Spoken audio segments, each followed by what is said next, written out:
Oke abangku, seorang bocah lelaki 12 tahun bernama Eng harus mengesampingkan masa kecilnya demi mencegah kekacauan akibat ulah bangsa api. Ia pun berjuang untuk mengembalikan harmoni antara bangsa air, bumi, dan angin. Bagaimana keseruan ceritanya? Tanpa lama-lama lagi, siapkan kopi dan cemilan ringanmu. Kita nyet yokok lah.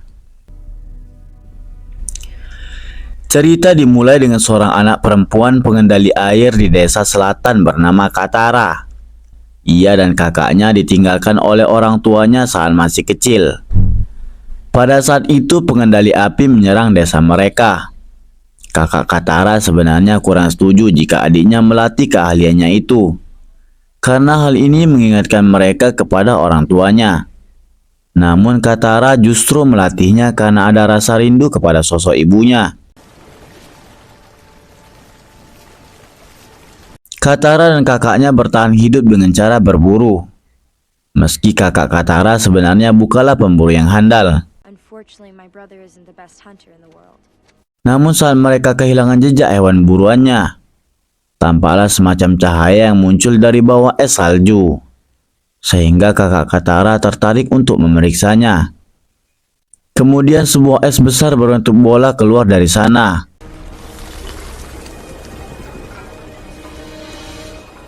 Sempat dilarang oleh kakaknya, namun Katara tetap saja menghancurkan bola es itu, sehingga membuatnya terpental ke belakang untuk beberapa meter. Ledakan itu membuat seorang pemuda dari pengendali api melihatnya dari kejauhan, dan langsung OTW ke sumber ledakan. Setelah suasana kembali tenang, terlihat seorang anak laki-laki dan hewan besar berbulu bernama Apa. Namun saat ini Katara dan kakaknya belum mengetahui identitas dari keduanya karena masih lemas. Mereka pun membawanya ke desa. Namun beberapa saat kemudian, pasukan pengendali api menakuti penduduk dan memerintahkan Eng untuk ikut dengannya ke kapal. Setelah Eng diajak ke kapal, Katara dan kakaknya sangat bingung harus menyelamatkan Eng atau tidak.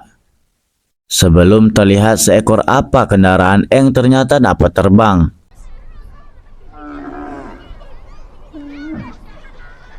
Mereka pun berdua konsultasi dahulu kepada neneknya harus bagaimana. Dan neneknya sangat yakin jika Eng adalah seorang avatar. Karena ciri avatar adalah pada seorang pengendali angin dan memiliki tato di sekitar kepala dan tubuhnya. Sin pun berpindah kepada kapal di mana Eng ditahan.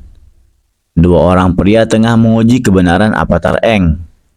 Lalu mereka meletakkan satu persatu 3 benda yang terdiri dari api, air, dan tanah.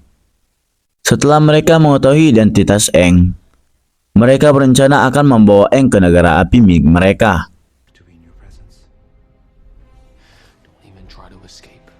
Namun akhirnya Eng melakukan sedikit perlawanan dan berhasil kabur menggunakan layang-layangnya. Selanjutnya mereka melanjutkan perjalanan menuju tempat tinggal Eng. Kemudian sampainya di sana Eng melihat dengan matanya jika kakak seperguruannya dan teman-temannya telah habis tidak tersisa. Mereka sepertinya telah mengalami peperangan yang besar.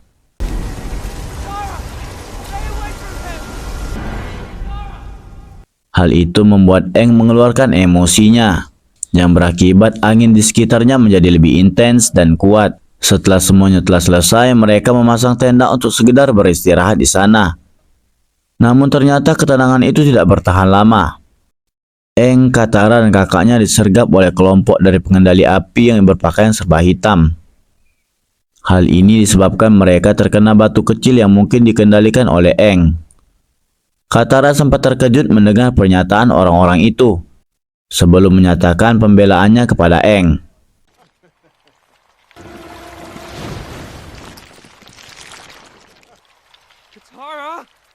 Namun akhirnya mereka tetap tertangkap dan dibawa ke sebuah tempat di mana orang-orang pengendali tanah ditahan. Penduduk di sini dahulu mencoba untuk melakukan perlawanan. Namun akhirnya mereka tidak dapat melakukan apa-apa setelah banyak teman-teman dari mereka menjadi korban ganasnya alat-alat besar pengendali api. Saat itu ada Avatar yang melindungi mereka. Namun Avatar sekarang telah mati dan meninggalkan mereka. name is Ong. And I'm the Avatar. Mendengar itu akhirnya Aang mengakui jika dirinya adalah Avatar dan mengajak penduduk pengendali tanah untuk memberikan perlawanan. Anyone. All airbenders should be dead. Kill them! Firebenders! Setelah berhasil membuat semangat penduduk bangkit dan mengusir orang-orang pengendali api dari desa mereka, Aang akan melanjutkan perjalanan ke kota pengendali air selatan untuk mempelajari teknik pengendali air dari seorang guru kuat di sana. Bagaimana kelanjutan ceritanya? Lanjut di part 2.